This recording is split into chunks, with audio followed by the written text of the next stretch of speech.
Hi, I'm Stephen Yang. This is Ralph Welsh-Lehman, my CFO.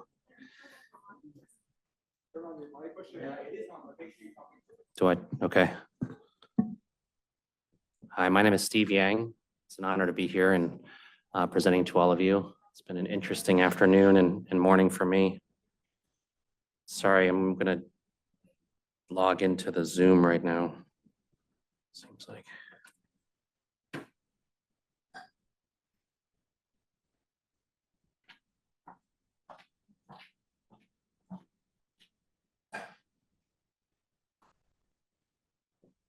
Marty, once I log into the Zoom, I can be on the meeting, like present my slides.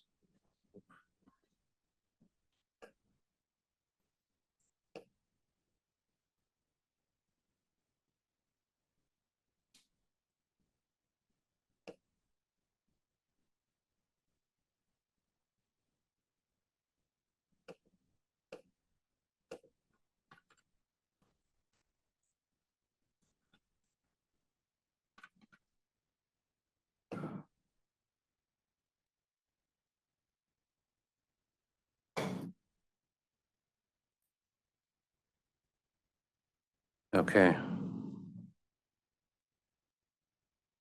think I'm on it.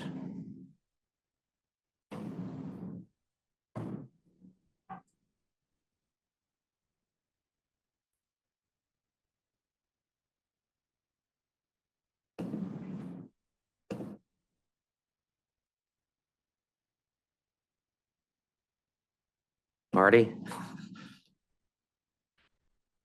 How do I get this up? Okay.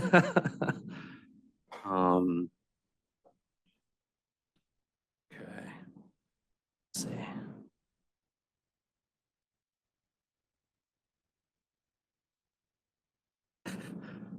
Always stop raining. Let's go. All right. Well, okay.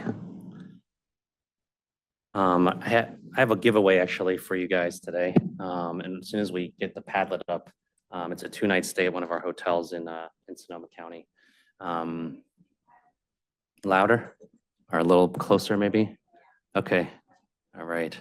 I've been doing this for 25 years. My background is Georgetown University, Columbia, Wolfenson, and then Deutsche Bank. And I started 3 companies, Square Mile Capital, Walnut Hill, and then now Yang Capital, all investing in real estate in different parts of the spectrum. Marty, how do I get this up? I'm gonna let you Be the presenter? Okay. All right. And to my right here is Ralph Welsh-Lehman. I've known Ralph for 25 years. We go back to Deutsche Bank together and did quite a few deals for Deutsche Bank, 1999 through 2001. should be asking you a question if you're logged in and asking you if you want to become a panelist. Okay, great. Join as And panelist. then Okay. you can just do a screen share. Screen share. Okay. Thank you, Marty. I've been promoted to a panelist. Okay. All in one day.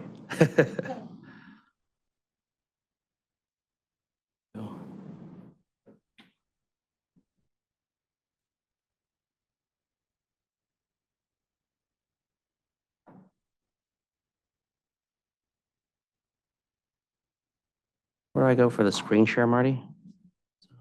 Oh, here we So, go. where's the Share. presentation? Right here, just Okay. hit that. Yeah, click on it. Okay.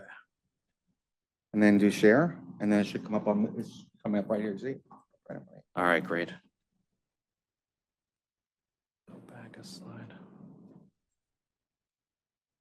Yeah, so we're raising our 3rd fund right now. It's called Yang Investment Partners 3. This is the start of it. We have about 125 million of equity that we've deployed over the last 10 years, all in discrete GP format. So under the likes of Centerbridge, Westbrook Partners, and Greenfield Partners. We formed and sold a hotel management company. And so in order for you guys to win the 2-night stay at the Flamingo Resort here, if you want to scan that with your QR code on your phones, if you're in person, or click the Padlet here on your computer, just submit three things: your name or email, your favorite geography right now for investment, and your favorite product type for investment. So we just can track you guys a little bit. So that's a way for us to just get in touch.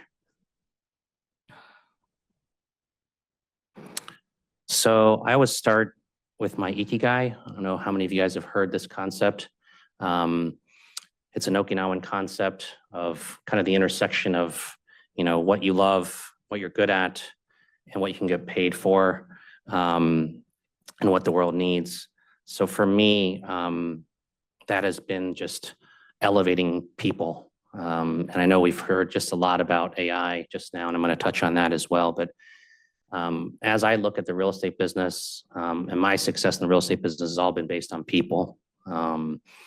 Every product type we've invested in, whether it was hotel, retail, office, or multifamily, there are certain individuals that elevate that property above its competitive set through deliberate training, marketing, and otherwise. And so that's been our investment thesis, and it continues to be our investment thesis going forward. It's my passion. I think we just heard from Scott a lot about this technological arms race. I certainly see this in Silicon Valley. We're investors also in some venture capital. We're very, very selective on that front, but it just keeps us in the flow. And we feel that when you look at the flow of funds right now in this country, for every dollar that real estate is moving, tech is moving about $1,000, right? So the market cap of NVIDIA moves as much as the market cap of Netflix in one day, right? And so as we look at this, it's obviously a race between US and China. I still think US wins, right? I am ethnically Chinese, and I think he talked a lot about TSMC in the last presentation. Morris Chang, who was educated here and worked at Texas Instruments, and so produces, as he said, 80% of the advanced semiconductors. But as you look at the AI landscape, huge amounts of capital this year are following people like Eric Schmidt into different AI investments. And I think for our little fund, what that informs us is we want to be in places where AI can help us deliver better service, in places that are going to benefit from the growth and investment in AI, right? So it's not going away. I think it's something that is in the trillions of dollars now of investment. And I think the result of this is really that unprecedented power will be in the hands of each of us, really in our phones, right? We can dictate, I think there's going to be 3 phrases, right? Text to action is one. You can just speak to your phone and say, look, copy all of this data for me, right? Or run this system for me, or learn chemistry for me. I think all this is a reality in our lifetimes, if not a lot sooner, right? And so I think the next slide here is, look, the macro picture here of the United States is, a bit rocky at the moment, right? We have a steepening yield curve, I think, that's coming our way, right? And that historically has been a sign of each major recession going back 50 years, right? And so in the face of that, I think there's, a lowering of rates that's going to help inflate, property values and bond values and so forth. But I think it is a very volatile time, certainly in the next 60 days. But I think there are spots and interesting places to play in the real estate market. And I think long-term, again, US is still a winner in our ability to really attract talent, I think. And so it still comes back to, I think, human beings, and we import incredible talent from India because of our fantastic schooling system and our fantastic capital market system, really. So this human-centered approach is really relationship driven. If you talk to anyone that's done business with me over the last 25 years, they're still friends. They're still people I do work with. Nothing I do is transactional. And I think that is still our approach. Now, is it tech enabled? Absolutely, right? So each person that's on our team, each person that's at our hotel is using different technologies to make themselves more efficient, right? And I think we're constantly learning in that space. Service for others is a part of my DNA. These are the three core values. Human-centered service for others is the second one. I went to Georgetown. That's the Jesuit logo on your right-hand side. Yin Yang, my last name is Yang, right?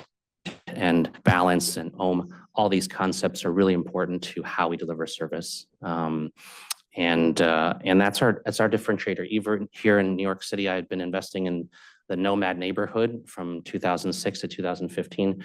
Every deal in there, from the Ace Hotel to 15 East 26th Street to 31 West 27th Street, all driven really by human beings, right? Down to the doorman, right? And that's how we got rents above market. That's how we retain tenants that we're renewing. That's also how we're successful in the hotel business there. And structure is our last core, right? So given that I worked for Jeff Citrin, who started his career at Cerberus, I worked for Deutsche Bank. We look closely at financial structure, of course, but we look a lot at counterparty risk. So I think the reason we've kind of survived this long is because we've borrowed, we've partnered with the right people at the end of the day, right? And the people that have believed in us, supported us through tough times, right? At the same time, on the property level, we look for alignment all the way down to the individuals at the front desk of our hotels or apartments, right? Our geographic focus in Fund 3 is going to be Utah, Arizona, a little bit of California still as well. Utah and Arizona have proven to be very fruitful for us over the last 10 years. Red states that get business done, but also have immigration, have technology. There is a tremendous amount of venture activity in Salt Lake City. So Utah continues to be a very interesting state for us. If I had to pick one over the next 5 years, that would be the one I pick. California is interesting only because it's getting cheaper. And so there are some deals that are interesting, but I still think cautionary with the amount of just sort of regulation. It's very, very hard to run a business, as you all know. It's kind of refreshing to be back in New York. I was here for 11 years in my career and enjoy seeing all of you. So four areas that we're focusing on. Really, we see the convergence of residential and hotel at the bookends of the kind of normal curve, right? So, if you look at luxury today, a luxury residence and a luxury hotel don't look that different, right? Your expectations as a guest or as a tenant are similar, right? And at the same time, we think that can be applied to specific places along that affordability curve. And one of those areas is, for example, manufactured housing. So we're going to be looking at manufactured housing in these two states and applying our Spoken level of service. So if you guys are online right now, you can go to spoken.life. That's just an experience that we've created based on yoga and meditation that we'll be bringing to these different communities, right? And we think is sticky. It's age restricted, but it's a way, I think, of solving the affordability problem, right, in the US. And then at the same time, on the other side of the spectrum, there are certain sites, we get brought deals and where a luxury hotel makes sense, and we might apply condo hotel to that. We just also will focus on land that we can develop in a single family or just, relot, rezone into single family. And then of course, adaptive reuse from office, which is kind of the flavor of the month right now as office goes through its, I think 12th quarter of negative absorption, right? So here are a few case studies. 12 Bridges was a deal that we exited in April of this year. A large land deal near Roseville, California. That was a very successful deal. We were Marriott Developer of the Year for the Cottonwood Courtyard in Cottonwood Heights, Utah. In January, we bought out our partners at Alex Brown in that deal. That was a co-GP deal with Huntington Hotels. 2 years ago, we sold the Skyrock Hotel to Bill Marriott himself and his Dauntless Fund, and licensed our Spoken experience to him. That was a very successful deal. And then Flamingo Resort, I'll touch on a little bit later, but it's a large resort in Sonoma County. Here are some of our co-GP partners. I think in this fund, we're going to do more co-GP type of deals to create a little bit more diversification. We're very concentrated in funds 1 and 2. And so Charters Lodging, LRE, Huntington are all very, very institutional lodging names and people that like to do business with us. Vitrix is a company based here, right at Grand Central. Goes back to my Square Mile days. They're doing some very interesting adaptive reuse. And then ARIA Development has been kind of one of the biggest developers in the DC area and also Miami. I think Aaron, you might know of ARIA. And then Tidewater Capital is another firm based solely on this SF Bay area. And we really have a lot of mind share with Craig Young. So here's a little bit of our deal pipeline. These are 3 deals we think are interesting at the moment. They all benefit from kind of swimming with the flow of funds today, right? So, you know, whether it's opportunity zone money, historic tax credit money, new market tax credits, or just buying from, you know, users that are vacating huge office buildings, right? That's basically the theme across these 3 hotels in Cincinnati, or sorry, three office buildings in Cincinnati and Pittsburgh. So all of these are being converted to residential at a fraction of the basis it would cost to build something new and achieving rents that are similar to what a new build would achieve, right? So to give you an example, you buy something for $22 a foot, you put in $270 a foot, your all-in basis $292 a foot, and you're still half, you know, or less of what it costs to build new, right? And then our Flamingo Resort, I wanted to touch on, best hotel in Sonoma County for 7 years running, best resort and spa, best swimming pool, best staycation, best event production. That's a Burning Man artist there in the front. We're going to be putting this hotel into the Hilton system in January. So Tapestry by Hilton will now be feeding the Flamingo Resort.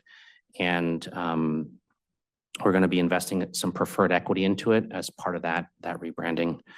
Here's Flamingo by the numbers. You know, we moved revenue and market share from 80% to 125%. Last year, we did 3.3 million of food and beverage. This year, we'll do 4.6 million, and profit doubled, a little bit more than doubled.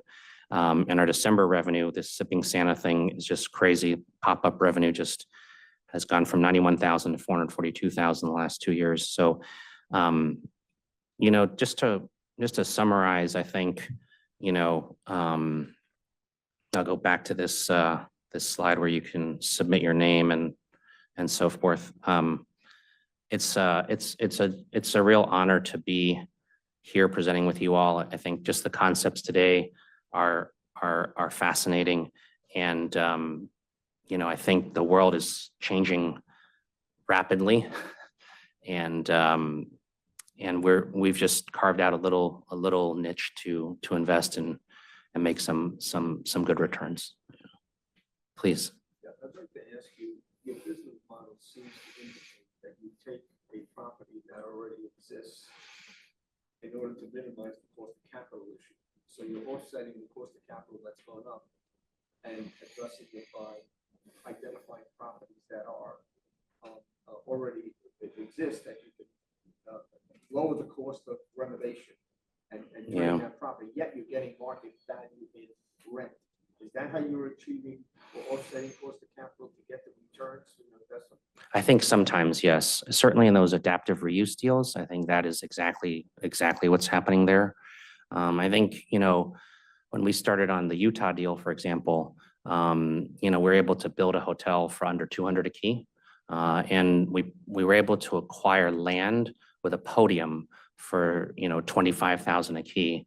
And so that TIF money, I think, a lot of it in development, as you know, is based on entitlements and also let's call it encouragement money from the government, right? And so in that deal, we were able to get $7 million of TIF, our master developer was, and so we essentially got the land plus an underground parking lot included in our basis, right? And then we just built the frame on top. So we're just always looking for ways, yes, to mitigate basis, right? And deliver a very, very market-leading product in the end, you know. I'm sorry, so for all the adaptive use, there is, municipalities will pay you to reposition these properties, which are falling out of use. Yeah, like, So if you build up enough of a portfolio, you think the larger cities will come to you as well? And I mean, that will be part of the calling part, 'cause at some point, and I think that, Lewis spoke about at the end of the day, a whole bunch of these office buildings will be knocked down, yeah. right? Our business is such a niche business, I think, Marty, is the way I would say it. I don't know that I'll ever be like, the related of adaptive reuse, but I think that the knowledge base that we have around historic tax credits, new market tax credits, and ozones is useful to our investors to really reduce that basis, right? And so, when you have Macy's or a GNC, like in these two deals, emptying their whole headquarters building, yeah, the city really wants to do something with that before it becomes a real problem downtown, right? I mean, it's like, that Carew Tower is like a 50-story building, and it becomes a real eyesore. So yeah, you're swimming with the tide is what we like to do, right? And that kind of money exists no matter what is happening with AI, right? Yeah. Being the expert Yeah, and having capital. right. Right. And it's like some of these deals we picked up for $22 a foot so we can raise money later, It's like all the money is in the CapEx. I know we've had many people present their real estate deals to us, and 90% of them that they said were their best deals ever were ones that started with, there was a problem with the city or property, they just gave us the property. Right. I mean, that sort of go over and over again. Yeah. Yeah. So I sound like you're something that's sort of many times over. So. Yeah. Yeah. It's always kind of crazy how we buy things, I think. Yes, sir. Yeah, for examples, but as you look at everything, how idiosyncratic is it for you picking these things out? Because I modeled a few way back that look good. Right. Just how systematic can you be? Well, that's what I'm trying to say is that the reaction to people is, oh, you can't just do all that. I'm like, no, this is very specific. It's a great question. And it's honestly like, my brother Alan Yang, systematic, right? Bought warehouses, put them all together, sold it to Blackstone. Great. Super simple. Our dad is a PhD, right? Professor. And I'm just super idiosyncratic, I think, when it comes to investing, right? And so I look at each deal almost with a new eye. But I think in this fund, more than others, Andrew, I've limited the geography and also got this focus on residential and hotel, right? This convergence of the two. So those two themes I'm committed to. And I think, yes, there will be deals outside of, Utah and Arizona that we'll do on a co-GP basis. But the co-GP allows us to really execute on it, right? And so with our network, I think we just have people like Anoop Dave at Victrix that like, okay, I know Anoop, and every morning he wakes up thinking about that construction budget. You know what I mean? Like it's an everyday thing, right? We have like 3 minutes. Sure. Maybe you can go about the fund, how much you're raising, and sure. We're gonna how much you manage right now. Sure. We've round tripped a lot of deals over the years. And so our first fund was 12 million, a GP fund, but it actually, invested more like 50 million right alongside of Westbrook and Centerbridge, right? And then our second fund was 30 million, of which I was 12 million out of that. And we've invested, we have about 40% left in that fund. And then again, with that fund, we raised another 100 million or so alongside that fund, right? At the deal level. And so I think for all of you, the call to action is look at my deals. Happy to have you come in as a sidecar or come into the fund. We're going to target 100 million for fund 3, is the target, and recognize that, look, we're in a crazy time pre-election. And so understand that these conversations continue, but we have about 200 investors today. I would say about half a dozen of those are family office type of investors today. And, all of them are very good. I think one of the things we've done well is just select a very, very smart, long-term oriented group of investors. And that's really helped us, weather these storms. How maybe another question is, what's the size of this market for these, repurposing? Yeah, the adaptive reuse market is not getting any smaller, right? It's that market is just growing over the next 10 years as office vacancy increases, right? But I think, manufactured housing, for example, my friend at Tidewater Capital, Craig Young, his family just exited a $1 billion portfolio to a Canadian pension fund of, mobile home parks, right? That's a business that we want to begin to rescale again and add more services to. I think condo hotel will be pretty small in our fund, and then the last one of land, single family residential land is a one-off thing, that we'll do. It's both of those two things, mobile home parks and single family land, are the answer to the affordability issue in the United States, right? Like that's the only way we're going to get rents down here. So We love mobile home parks. Fantastic. thank great. you, Marty. We have a lot more questions for you at dinner. Okay, great. But thanks so much. Okay, Thank you.